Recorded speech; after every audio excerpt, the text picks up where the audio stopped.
না, বরবাদ করে দিও না।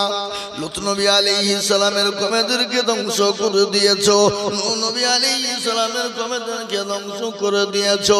আল্লাহ আমার উম্মতিদেরকে ধ্বংস করে দিও না। আল্লাহ বলেন নবী গো,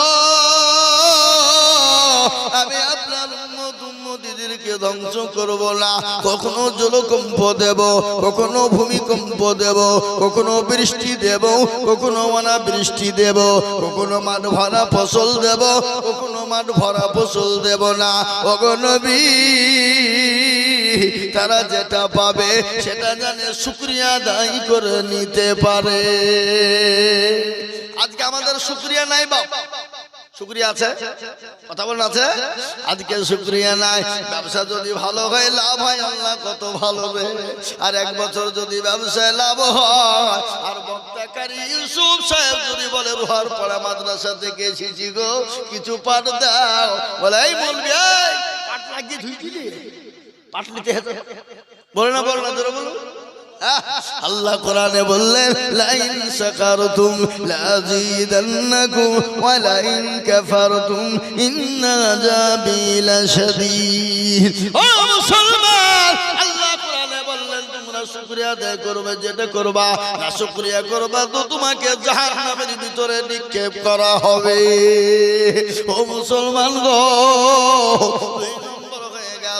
আল্লাহ বললেন নবী গো, আপনার উম্মতিদেরকে শুকরিয়া আদায় করতে বলবেন। যদি না শুকরিয়া করে আমি আল্লাহ তাদেরকে ধ্বংস করে দেব, আমি জাহান্নামে নিক্ষেপ করে দিব। কিন্তু আপনার উম্মতিদেরকে কখনো কিছু আমি সঙ্গে ধ্বংস করব না। জলকম্প, ভূমিকম্প, বৃষ্টি ওনা বৃষ্টি, মাঠ ভরা ফসল, ব্যবসা দিয়ে আমি আল্লাহ তাদেরকে পরীক্ষা করব।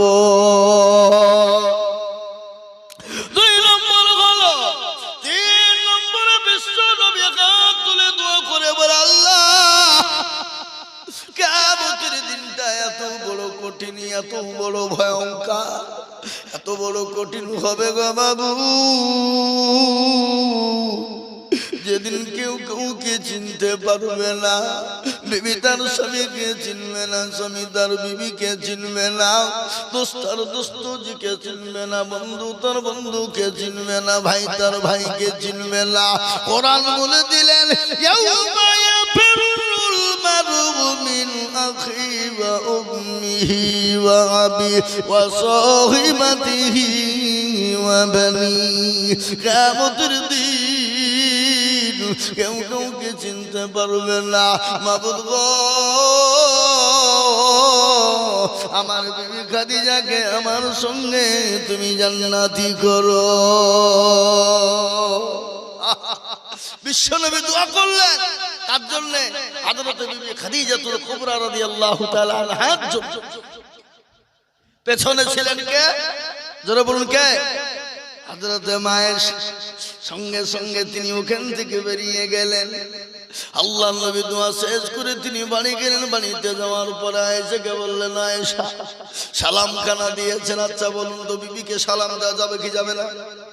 এই যাবে না, যাবে না, জায়েজ না না জায়েজ, হালাল না হারাম? তাহলে কারা কারা দেন একবার হাত তুলে দেখান দেখি। মিছা কথা বলে হাত তুললে হবে না। তুমি তো দিবা, তুমি আমার সাথে ঘুরিয়ে বেড়েছো, তুমি দিবা না? এই দেখেন আল্লাহু আকবার। তাহলে এই দু তিন জন তুললো। আজকে বাড়িতে নিয়ত করেন, বাড়িতে গিয়ে একবার ডাইরেক্ট গিয়ে মারবেন সালাম। মারবেন তো নাকি ইনশাআল্লাহ?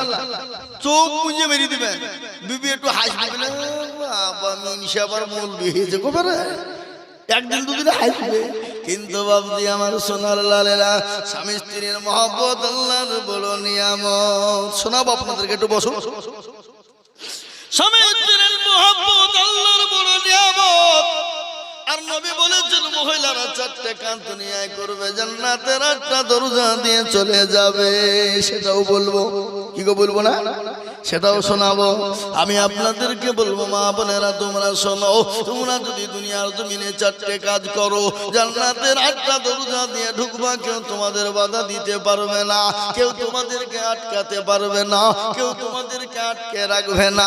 কিন্তু চারটে কাজ বড় সহজ কাজ, খুব সহজ। কি জোরে বলুন? চারটে সহজ। আজ আমি আপনাদেরকে বলবো দুরুদি মুসলমান আল্লাহওয়ালারা, আল্লাহর প্রেমিকেরা, আল্লাহ নবী দোয়া করে বললেন, ইয়া আল্লাহ বিবি খাদিজাকে আমার সঙ্গে তুমি জান্নাতি করো। বিশ্ব নবী তিনি বাড়ি গেলেন, বাড়িতে গিয়ে বিবিকে সালাম দিয়েছেন। বিবি আয়েশার মুখটা বড় ভারী। নবী বলছেন, আয়েশা তোমার মুখটা কেন ভারী?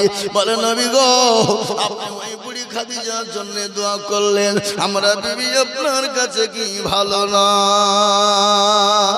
কিন্তু বাবজি খাদিজা বুড়ি, তিনি তো বুড়ি হয়েছিল, কিন্তু নবীজি যখন বিবাহ হয়েছিল খাদিজার সঙ্গে তার বয়স কত ছিল জোরে বলুন তো ভাই, কে জানেন আপনারা? 40 বছর। আর আল্লাহ নবীর বিবাহ বয়স ছিল তখন কত জোরে বলুন? কত? 25। কিন্তু মা আয়েশাকে কবে বিবাহ করেছিলেন? নবীজির বিবি খাদিজা যতদিন দুনিয়ায় বেঁচে ছিলেন দ্বিতীয় বিবাহ তিনি কিন্তু দুনিয়ায় করেন নাই। করেছে গো? দ্বিতীয় বিবাহ করেছেন? করেন না। আল্লাহকে অনেক কাফের বেঈমান মুশরিক ইহুদির দলেরা বলে মুহাম্মদ সাল্লাল্লাহু আলাইহি ওয়াসাল্লাম এক বিবিতে হয় নাই, 11টা মেয়ে বিবাহ করেছে, সে তো বড় জালিয়াত। ও মুসলমান, না না না, আল্লাহ নবী 11টা বিবাহ করেছে তিনার ইশারায় নয়, সমস্ত ইশারা হয়েছে আমার আল্লাহর। জোরে বলো ঠিক না? বিশ্ব নবীর 11টা বিবাহ, তার মধ্যে একটাই ছিল কুমারী, যার নাম হলো মা আয়েশা রাদিয়াল্লাহু তাআলা আনহা। আল্লাহ নবী দয়ার নবীর বিবি খাদিজা যখন দুনিয়া থেকে বিদায় হয়ে গেলেন, দুনিয়া থেকে চলে গেলেন, আল্লাহ নবীকে তিনি স্বপ্নে 3 দিন দেখলেন। ইতিমধ্যে জিবরিল আলাইহিস সালাম এসে বললেন, আসসালামু আলাইকুম নবী গো। তিনি বলেন, আসসালামু আলাইকুম ইয়া আখি জিবরাইল, বলো কি খবর? বলে, ইয়া রাসূলুল্লাহ এই মেয়েটাকে কি আপনি বিবাহ করবেন? আল্লাহ নবী বললেন, ও ভাই জিবরাইল, আমি এই মেয়েটিকে স্বপ্নে 3 দিন দেখেছি। কদিন? জোরে বলুন, কাকে কাকে দেখেছে? হযরতে মা আয়েশা রাদিয়াল্লাহু তাআলা আনহাকে নবীজি স্বপ্নে 3 দিন দেখেছেন। নবী বলেন, জিবরাইল রে, তুমি যদি ঘটক হও আর আল্লাহ যদি কাজী হয়, আমি মুহাম্মদ কিন্তু রাজি। সুবহানাল্লাহ বলুন। বিশ্বনবী দ্বিতীয় বিবাহ করেছিলেন।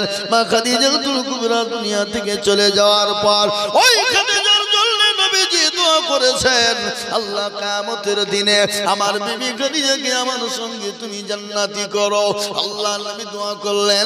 বিবি আয়েশার মনটা বড় রাগ হয়ে গেল, কেন বিবি খাদিজা সতীনের জন্য দোয়া করলো, আমি আয়েশা আমার জন্য কেন দোয়া করেন না? এই বাবা, আল্লাহ নবী এসে সালাম দিলেন, মা আয়েশার মনটা বড় ভারী হয়ে গেল। আল্লাহ নবী বলেন, আয়েশা গো, ও আমার আয়েশা। আল্লাহ নবী বিবি আয়েশাকে বিভিন্ন নামে ডাকতেন, বিভিন্ন নামে কৌশলে ডাকতেন, বিভিন্ন নামে আপনার আদর করে যত্ন করে ডাকতেন। ও মুসলমান দরদি গো, ভালো করে শুনেলেন। আল্লাহ নবী বললেন, আয়েশা তুমি আমার খাদিজার কথা শুনে তুমি রাগ করলে কেন? বলে, আয়েশা তুমি কি জানো, তোমরা আমার সুখের দিনের বিবি। ওই খাদিজা যাকে তুমি আমার বুড়ি বলে গালি দিয়েছো, ওই খাদিজা আমার দুঃখের দিনের বিবি। আমি নবীকে কেউ যখন নবী বলে মেনে নেয় না, আমি নবীকে যখন মক্কার জমিনে কেউ আশ্রয় দেয় না, আমি নবীকে কেউ যখন মক্কার জমিনে বুকে টেনে নেয় না, আমি নবীর উপর যখন অকাট্য অত্যাচার শুরু হয়ে গেল, আমি নবী যখন মানুষের কাছে কালেমার দাওয়াত প্রচার শুরু করে দিলাম, আমার উপর অকাট্য অত্যাচার শুরু করে দিল আবু জেহেল, আবু লাহাব, উতবা, সাইবা, মুগীরা।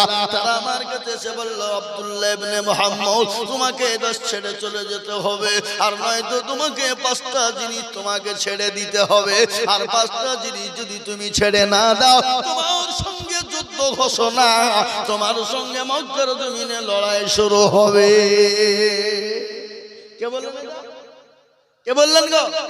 আবু জাহেল। কাকে বললেন? আল্লাহর নবীকে আপনার পয়গাম দিয়ে পাঠিয়ে দিলেন। কাকে? আবু তালেবকে দিয়ে বললেন, যাও। আবু লাহাবকে না, আবু লাহাবকে দিয়ে বললেন, যাও গিয়ে তোমার ভাতিজাকে বলো সে 5টা জিনিস ছেড়ে দিবে। কয়টা? 5টা।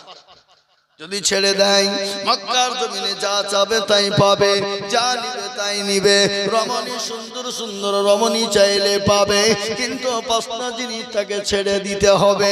আল্লাহর নবীর কাছে চলে এলেন আবু লাহাব, এসে বলেন ভাতিজা আজকে একটা বড় সুবর্ণ সুযোগ এসেছে। কি এসছে বলে? সুবর্ণ সুযোগ। বলে চাচা সুবর্ণ সুযোগটা কি? বলে ও চাচা আপনি বলুন কি সুযোগ? বলে ভাতিজা মুহাম্মদ আমাদের নেতা আবু জেহেল বলেছে, সেই বলেছে যদি তুমি 5টা কাজ ছেড়ে দাও তাহলে তুমি মক্কার জমিনে যা চাবে তাই পাবে। সুন্দর সুন্দর রমণী তুমি চাইলে রমণী পাবে, সুন্দর সুন্দর নারী মেয়ে চাইলে তুমি পাবে। আল্লাহ নবী বললেন কি 5টা জিনিস? বলে 1 নম্বর নামাজ ছেড়ে দিতে হবে, মক্কার জমিনে তুমি ওপেন নামাজ পড়তে পাবা না। 2 নম্বর হলো তুমি কলমার দাওয়াত দিতে পাবা না। 3 নম্বর হলো তুমি দিনের প্রচার করতে পাবা না। 4 নম্বর হলো আবু জেহেলকে মূর্খ বলতে পাবা না। 5 নম্বর হলো তুমি মক্কার জমিনে কোরআন তেলাওয়াত করতে পাবা না। করা হলো বাবা? যারা বলুন এই 5টা কাজ তোমাকে মেনে নিতে হবে। যদি তুমি মেনে নাও তুমি যা চাইবে মক্কার জমিনে পাবে, আর যদি তুমি না মেনে নাও তাহলে তোমার সঙ্গে যুদ্ধ ঘোষণা হবে, তোমাকে রক্তপাত করা হবে মক্কার জমিনে। আল্লাহর নবী বলে হারে ইসলাম বলেছে ইসলাম তো শান্তির ধর্ম, ইসলাম তোমার পিঠকে পছন্দ করে না, ইসলাম তোমার পিঠকে পছন্দ করে না। আবু লাহাবকে বলল যা গো আপনি আবু জেহেলকে গিয়ে বলুন 5টা শর্ত মেনে নিবে, কিন্তু সে যদি আমার একটা শর্ত মেনে নাই। করা এরকম না করা? আবু লাহাব বলছি 5টা তুমি মেনে নিবা, তোমার একটা মানতে হবে। হ্যাঁ ঠিক আছে। আবু লাহাব দৌড়তে দৌড়তে গিয়ে আবু জেহেলকে বললেন, আবু জেহেল তো মূর্খ, বুঝলেন না? কি আবু জেহেল মূর্খ কি? আল্লাহর নবীর বিরুদ্ধে ও মুসলমান দরদি আবু লাহাব চলে গিয়ে আবু জেহেলকে বলল, আবু জেহেল রে ও আমাদের নেতা বেরিয়ে এসে বলে কি খবর? আজকে সুবর্ণ খবর, খবর ভালো খবর পেয়ে গেছি, আর জীবনেও কোনোদিন পাবা না। বলে কি খবর? বলে বড় খবর এসে গেছে, আমাদের মামার ভাতিজা 5টা প্রশ্ন মেনে নিয়েছে, কিন্তু সে একটা শর্ত দিয়েছে। আবু জেহেল লাভ মেরে বলছে ও আবু লাহাব বলো কি? বলে হ্যাঁ সত্য বলছো? বলে হ্যাঁ আমি এই মাত্র শুনে এলাম আব্দুল্লাহ ইবনে মুহাম্মদ আমার ভাতিজি ও 5টা শর্ত মেনে নিবে, কিন্তু ওই একটা শর্ত বলেছে যদি তোমরা মানো। ও মূর্খ আবু জেহেল বলছে একটা ও কোনো ব্যাপার নাই, ও যদি 5টা মানতে পারে আর আমরা একটা মানবো না, এটা কোনো কথা হলো? অবশ্যই মানবো। তিনি দয়ার নবী, তিনি তো রহমাতুল লিল আলামিন। আবু জেহেল তো মূর্খ মানুষ। ঢোল পিটে দেওয়া হলো, এলাকায় ঢোল পিটে যখন দিয়ে ডাকতে শুরু করে দেওয়া হলো, ও মুসলমান দরদি আবু জেহেল ঢোল পিটে দিয়ে মানুষজনকে যখন ডেকে নিলেন, আল্লাহ নবী এলেন। আবু জেহেল বলল মুহাম্মদ সাল্লাল্লাহু আলাইহি ওয়াসাল্লাম, কিন্তু দেখে নেন আবু জেহেল কিন্তু কলমার দাও মুসলমান এবং ইসলামের দুশমন ছিল, নবীর দুশমন ছিল, কোরআনের দুশমন ছিল, কিন্তু রাত্রিতে আপনার লুকিয়ে লুকিয়ে কোরআন শুনতো না কথা বলেন। একদিন আবু জেহেল রাত্রি বেলায় তার ঘুম আসে না, শোনেন ভালো করে। একদিন আবু জেহেল রাত্রি বেলায় ঘুমায় না, বিছানায় চটপট চটপট চটপট করে। বিবি জবেদা বলছে কি ব্যাপার ঘুমাও না কেন? ঘুমাও এই বিটি ঘুমা, বিটি মানুষ ঘুমাসে না কেন? ঘুমাসে না। আবু জেহেল কিন্তু বিবি জবেদাকে বলে না, কিন্তু বিবি জবেদা কিন্তু বড় চালাক। আজকে তোমার নেতাগিরি ছুটাবো, তুমি কি করে মক্কার জমিন আমার বাড়ি থেকে রাত্রি 2টোর সময় যাও। আর তোমরা কেমন নেতা, রাত্রি 2টোর সময় তোমার কাজ, আমরা জানি তোমরা কোন ধরনের মাল, বুঝতে পারলেন না? রাত্রিতে নেতা 2টোর সময় বাড়ি থেকে বেরিয়ে যায়, তার মানে কি? তো গোলবেলি মাল নাকি? নেতা গোলবেলি নেতা, আর 2টোর সময় কাজ কিসে? আমি তোমাদের চরিত্র সম্পর্কে জানি, তুমি কেমন নেতা। আমার বাড়ি থেকে বেরিয়ে কোন বাড়িতে ঢুকবা অজানি, আজকে তুমি কি করে যাও দেখি, তোমাকে যেতে দেবো না। বলে না আমি ঘুমাবো না। ইতিমধ্যে আপনার জবেদা কি করলো, তিনি আপনার ঘুমের ভান করেছেন বাপ, মিছে মিছে করে ঘুম ভেঙেছে, ঘুমের ভাত। দেখুন মেয়ে ছেলেরা বলে ঘুমায়নি, চোখ বুঝেছি, পাড়া পতির মন বুঝেছি, বুঝলেন না? ওরা ঘুমায় না কিন্তু বুঝে বুঝে আপনার চোখ বুঝে বুঝে সব বুঝে বুঝে না কথা বলেন। মেয়ে মানুষ বুঝলে হবে না, ওদের এমন বুদ্ধি আছে, আপনাকে এমন পাক মারবে ত্রিভুবন ঘুরিয়ে দিবে। কি বুঝছেন আপনারা? দিবে না দিবে না? হ্যাঁ, লোকে বলে মেয়েদের বুদ্ধি না, বুদ্ধি না, এমন বুদ্ধি মেয়েদের আছে, আপনাকে ত্রিভুবন ঘুরিয়ে দেওয়া ক্ষমতা রাখে রাখে না কথা বলে। আবু জেহেল আল্লাহু আকবার, সে তো লিডার, বড় নেতা, কিন্তু বিবির কাছে কাজ, বিবির কাছে বাহাদুরি না।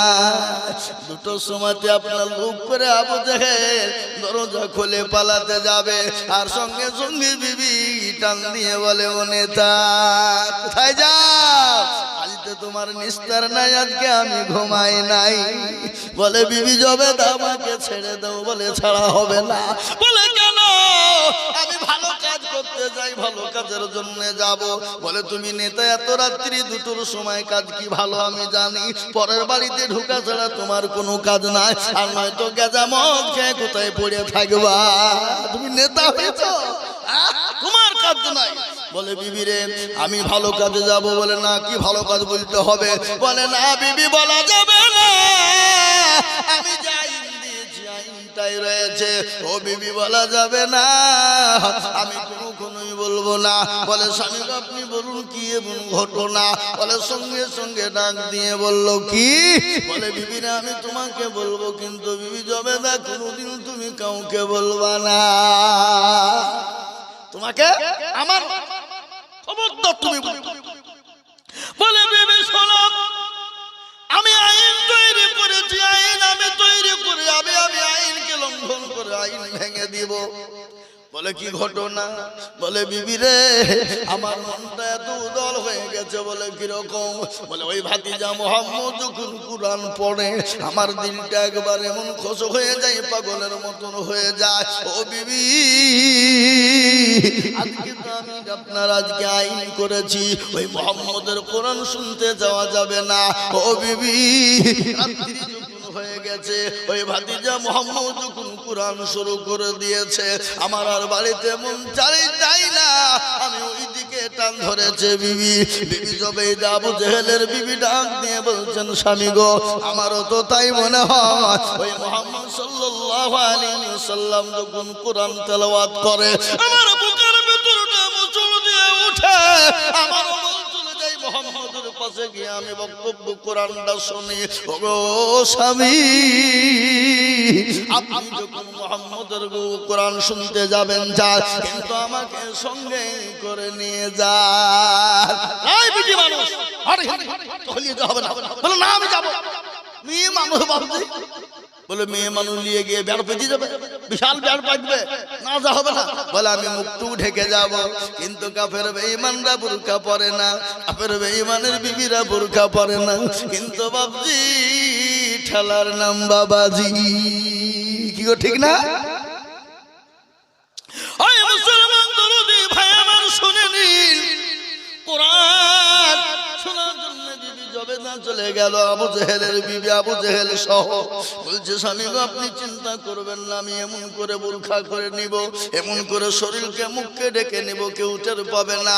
আবু জেহেলের বিবি 2খানা কম্বল জোড়ে নিলেন, যে স্বামী স্ত্রী মিলে আল্লাহ নবীর কোরআন শোনার জন্য মক্কার জমিনে তিনি চলে গেলেন। যাওয়ার পরে নবী কোরআন শুরু করে দিয়েছে।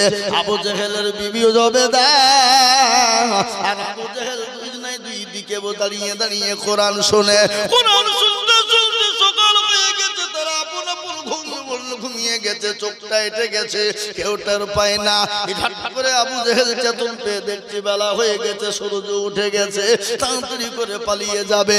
যবেই দেখে বলে এই বিটি চল পালিয়ে, চল বিটি মেনুস চল পালিয়ে যাই, যখন বলা আবু জেহেলের বিবি পাপামি করে পালিয়ে যেতে গিয়ে কম্বল ফেলে দেয়। কম্বল ফেলে আসা ইতিমধ্যে আবু লাহাব তারা তো হাতে হাত দিয়ে বলেছিল আমরা মুহাম্মদের কোরআন কেউ শুনবো না, কিন্তু আবার চারজনাই তারা কোরআন শোনার জন্য চলে গিয়েছিল। বাবা আজ আমি আপনাদেরকে বলি ও মুসলমান, বড় লম্বা কাহিনী।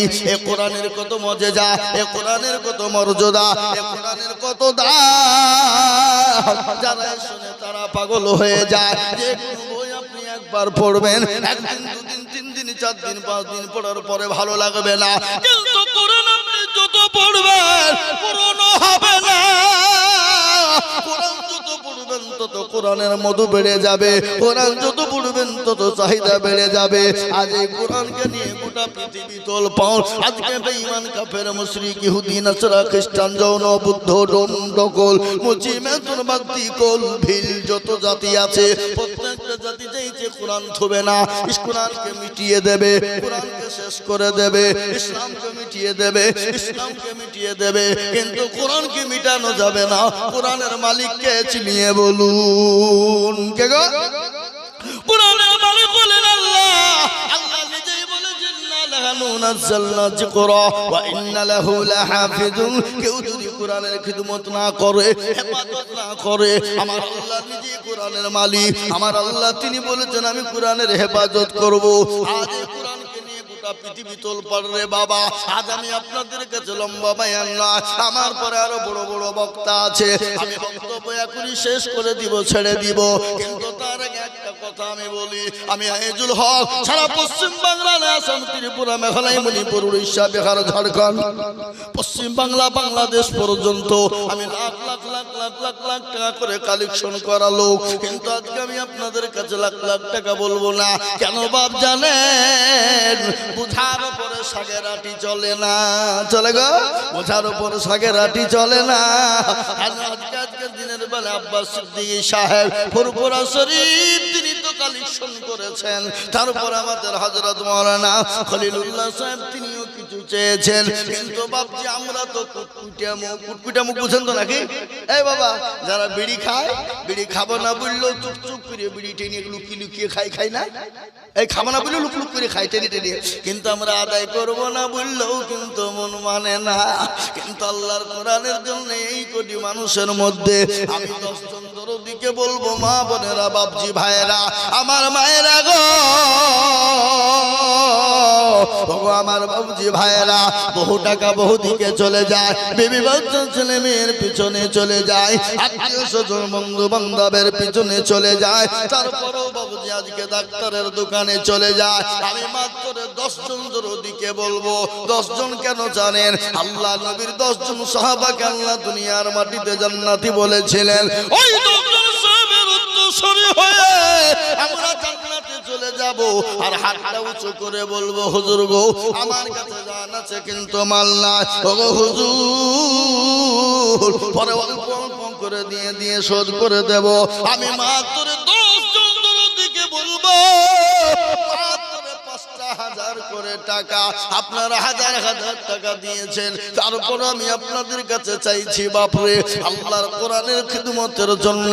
এই কোরআন কিয়ামতের দিন আপনাকে জান্নাত নিয়ে যাবে, এই কোরআন আপনাকে কবরে নাজাতের ফয়সালা করবে, এই কবর আপনার জন্য জান্নাতের বিছানা বিছিয়ে দেবে, এই কবর আপনার জন্য কবরে ঢাল হয়ে যাবে। তাই আমি বলবো বাপ, একজন দরদি সর্বপ্রথম হাত উঁচু করে বলুন, বলে হুজুর গো আমার কাছে জান আছে মাল না, আমি পরে অল্প অল্প করে দিয়ে দিয়ে দিয়ে আমি 5,000 টাকা শোধ করে দেব। একজন দরদি একটু হাত উঁচু করে বলুন ইনশাআল্লাহ। বাপ আল্লাহর বান্দা সর্বপ্রথমে একজন দরদি একটু বলুন তো বাপ, ইনশাআল্লাহ 5,000 টাকা দেবেন ইনশাআল্লাহ। আমি জানি আপনারা হাজার হাজার দিয়েছেন, তারপর আমি আপনাদের কাছে চাওয়াটা বোকামি, কিন্তু মাদ্রাসার কাজ বাপ আল্লাহ আল্লাহ বরকত দিয়ে দেবে। তাই আমি বলবো মা বোনেরা, আমার খালারা বোনেরা, ও জননী আমার ভাইয়েরা, বহু টাকা বহু দিকে চলে যায় বিবি বাচ্চার পিছনে, তাই 5,000 টাকাই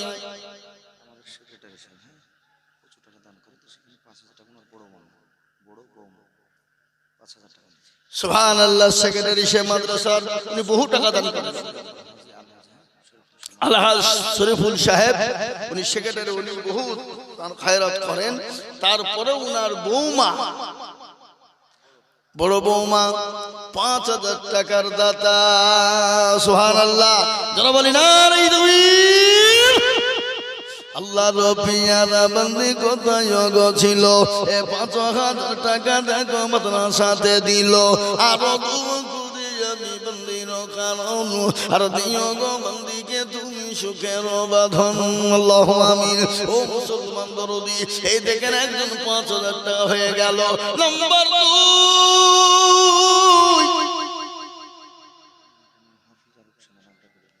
ও মুসলমান দরদি আমার ভাইয়েরা, 2 নম্বর আমি দেখতে চাই 5,000 টাকা।